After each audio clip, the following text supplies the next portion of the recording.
नमस्कार दोस्तों, मैं हूं दीपक चौरसिया और मेरे सोशल मीडिया मंच पर आपका स्वागत है। आज का मुद्दा बेहद अहम है क्योंकि ऐसा क्यों हो रहा है कि पाकिस्तान और भारत जैसे जैसे युद्ध की तरफ आगे बढ़ रहे हैं, वही लोग जो ये दावा किया करते थे कि पाकिस्तान के खिलाफ जो भी कार्रवाई भारत सरकार करेगी हम उसका समर्थन करेंगे, आज उनका पाकिस्तानी प्रेम एकाएक जाग गया है। जी हां, ऐसे कई लोग हैं जिनका ये पाकिस्तानी प्रेम जागा है। मैंने ऐसे कई आस्तीन के सांपों की बात की थी, लेकिन आज उस लिस्ट में एक नया नाम जुड़ गया है, मौलाना अरशद मदनी का। मौलाना अरशद मदनी कौन है? बुजुर्गवार जमीयत उलेमा ए हिंद के जो हैं वो अध्यक्ष हैं। जमीयत उलेमा हिंद मुसलमानों की देश के अंदर सबसे बड़ी संस्था है और वो कह रहे हैं कि पाकिस्तान का पानी रोकना गलत है। एक ऐसे वक्त जब पाकिस्तान ने पहलगाम के अंदर हमारे 26 निर्दोष लोगों को चुन चुन कर उनका धर्म पूछ पूछ कर मार दिया, और तब ये तमाम लोग यही चिल्ला रहे थे कि भारत सरकार पाकिस्तान के खिलाफ जो भी कार्रवाई करेगा हम उसके खिलाफ खड़े रहेंगे, हम उसका पुरजोर समर्थन करेंगे। आज इनका पाकिस्तानी प्रेम जाग गया है।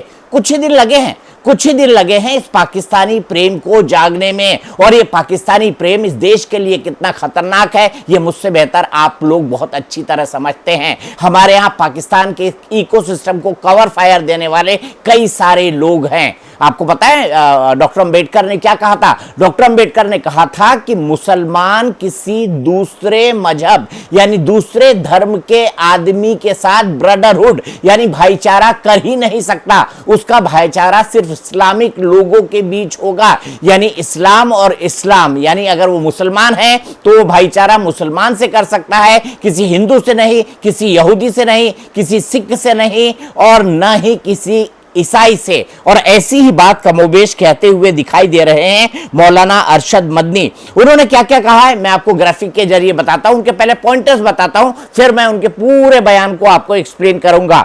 उनका पाकिस्तानी प्रेम फूटा है। मदनी ने सिंधु का पानी रोके जाने की खिलाफत की है। सिंधु का पानी लेकर कहां जाओगे ये सवाल पूछा है। वो सवाल पूछ रहे हैं कि सिंधु का पानी लेकर कहां जाओगे? अरे भैया, हमारा पानी है, हम कैसे भी उसका इस्तेमाल करें, हम बिजली तो बना ही सकते हैं ना उस पानी से। उस पानी को हम डाइवर्ट कर सकते हैं अन्य राज्यों की तरफ। राजस्थान डाइवर्ट किया जा सकता है, गुजरात डाइवर्ट किया जा सकता है, लेकिन मुझे पता है इसमें वक्त लगेगा, लेकिन तब तक भारत अपनी बिजली के उत्पादन को बढ़ाने के लिए, अपना जो ग्राउंड वाटर लेवल होता है उसको बढ़ाने के लिए इस पानी का इस्तेमाल तो कर ही सकता है। और सवाल यह है, जो हम पर जो हमारे यहां पर खून की नदियां बहाने की बात करता हो, उसके घर में हम पीने का पानी कैसे दे सकते हैं? ये देखिए, ये वाली बात है। आप सोचिएगा इस बात में जरूर, क्या खून और पानी दोनों साथ साथ बह सकते हैं? सोचिएगा जरूर। अब मौलाना अरशद मदनी क्या कहते हैं? मैं मुस्लिम के रूप में जानता हूं कि यहां जिन चीजों को बढ़ावा दिया जा रहा है, मतलब पानी रोकने को बढ़ावा दिया जा रहा है, वे कह रहे हैं कि जिन चीजों को बढ़ावा दिया जा रहा है, पानी रोकने को बढ़ावा दिया जा रहा है, आज अगर कोई पानी रोकता है तो उसे रोकने दे। ये नदियां हजारों साल से बह रही हैं, आप इनका पानी कहां ले जाएंगे? ये आसान नहीं है। अब मुझे ऐसा लगा कि ये मौलाना अरशद मदनी कहीं पानी के मैनेजमेंट के एक्सपर्ट तो नहीं बन गए। नहीं साहब, कोई एक्सपर्ट नहीं है। नहीं साहब, कुछ नहीं हुआ है। देश विरोधी बातें उनसे क्यों निकल रही हैं? क्योंकि इनका पाकिस्तानी प्रेम अभी भी इनके दिल के अंदर है, क्योंकि इनको लगता है इस्लामिक ब्रदरहुड। इस्लामिक ब्रदरहुड क्या है? मुसलमान का मुसलमान से भाईचारा, जिसे हम लोग उम्मा भी कहते हैं। मैं मानता हूं कि ऐसे कई सरफिरे लोग, आप में से कुछ इसे सरफिरे कह सकते हैं, लेकिन मैं ये कहना चाहता हूं कि वो तमाम लोग जो अभी तक पाकिस्तान को सबक सिखाने की बात कर रहे थे, असदुद्दीन ओवैसी कह रहे थे कि भैया जाइए पाकिस्तान के अंदर घुस जाइए और इस बार उठकर मत आइएगा। जंग करना इतना आसान नहीं होता दोस्तों। एक सज्जन जो है राफेल के ऊपर मिर्ची और नींबू लटकाकर यह जताने की कोशिश कर रहे हैं कि देखिए साहब, राफेल को तो मिर्ची और नींबू लटकाकर रख दिया गया है, इसका सार्थक इस्तेमाल भारत सरकार कभी नहीं करेगी। अरे आप सरकार का विरोध करते करते किस स्तर तक गिर जाते हैं, इस बात के बारे में भी सोचना चाहिए। राफेल में जो मिर्ची और नींबू टाना है आपने, इसको कब आप इसकी जो काम करने की क्षमता है, इसको कब आप उड़ाएंगे और इसकी मिसाइल कब चलेगी, ये कब उड़ेगी? ये पूरा देश जानना चाहता है या केवल बड़ी बड़ी बात कही जाएगी? रक्षा मंत्री नींबू और केवल मिर्चा टांग कर उस जहाज को खड़ी किए हैं, ये जहाज कुछ काम भी करेगा? राफेल जो आया है जनता की टैक्स से, जनता की गाड़ी कमाई से, ये कब ये काम करेगा? कब ये आतंकवादियों को समाप्त करेगा? ये हिंदुस्तान की जनता जानना चाहती है। हम सब लोग पूरी ताकत के साथ, जो हमारी सरकार ने कहा, सरकार से जो कहा है हमारी CWC ने कि हम सरकार के साथ खड़े हैं, जो CWC में पास हुआ प्रस्ताव हम सब लोग उनके साथ खड़े हैं। सरकार आतंकवाद और आतंकवादियों को पनाह देने के ऊपर कार्रवाई करे, ये हम कांग्रेस के लोग सब लोग ये निश्चित तौर से पूरा।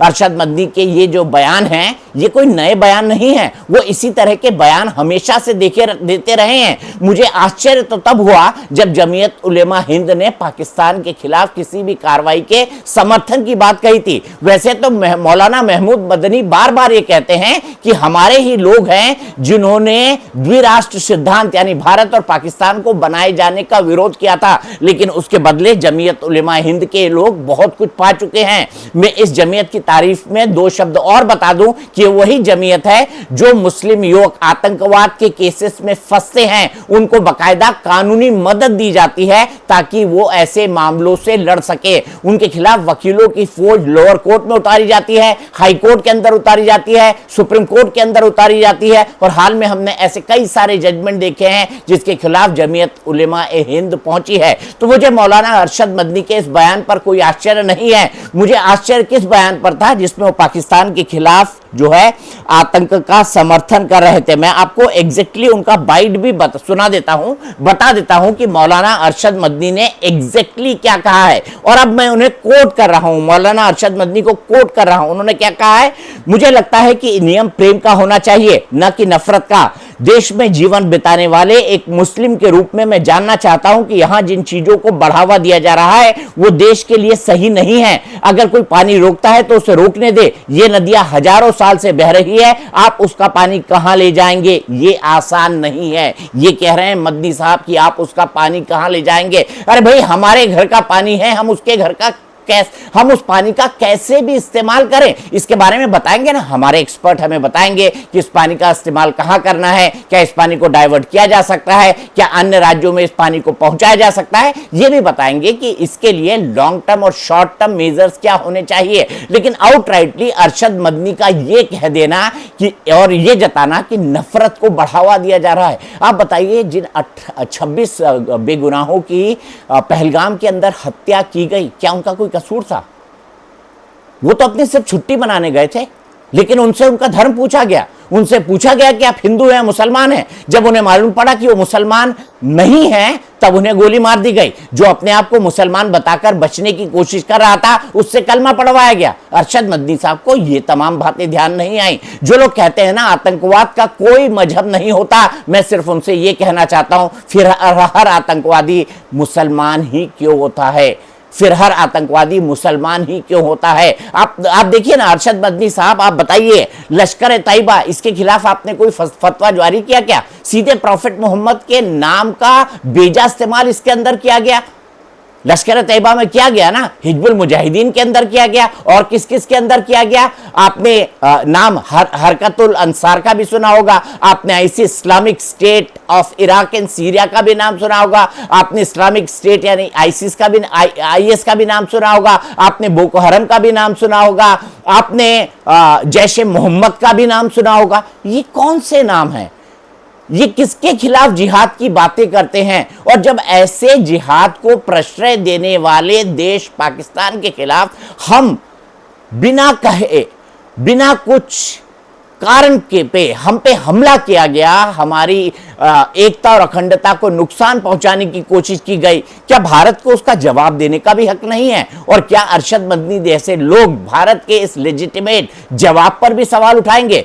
अरशद मदनी ने यह बात एएनआई को दी है। जब तक मैं वीडियो बना रहा हूं, अरशद मदनी की तरफ से कोई खंडन नहीं आया है। इससे पहले भी कई लोग बोल चुके हैं, राकेश टिकैत बोल चुके हैं, नरेश टिकैत बोल चुके हैं, कांग्रेस के कई नेता सिद्धारमैया से लेकर अजय राय तक बोल चुके हैं, हिमाचल प्रदेश के कांग्रेस के एक मंत्री बोल चुके हैं, कर्नाटक के कुछ मंत्री बोल चुके हैं, और सभी के बयानों का टेस्ट अच्छा नहीं है। कुछ लोग तो सलाह दे रहे थे कि युद्ध न करें, कुछ लोग ये कह रहे थे कि पानी को न रोका जाए, लेकिन अब इतना डायरेक्ट बयान किसी मुस्लिम संगठन के प्रमुख का पहली बार आया है, और ये बयान भारत की जो एकता और अखंडता है उसको भी नुकसान पहुंचाने वाला है। मेरा यह मानना है कि मौलाना अरशद मदनी, उनके बेहद समझदार भाई मौलाना महमूद मदनी, जो कि राज्यसभा के सांसद भी रह चुके हैं, उनको बिना किसी शर्त के इस बयान को वापस लेना चाहिए और इस बयान के लिए माफी भी मांगनी चाहिए, वरना ऐसे आस्तीन के सांपों के चलते ही भारत को एक लॉन्ग टर्म नुकसान हो सकता है।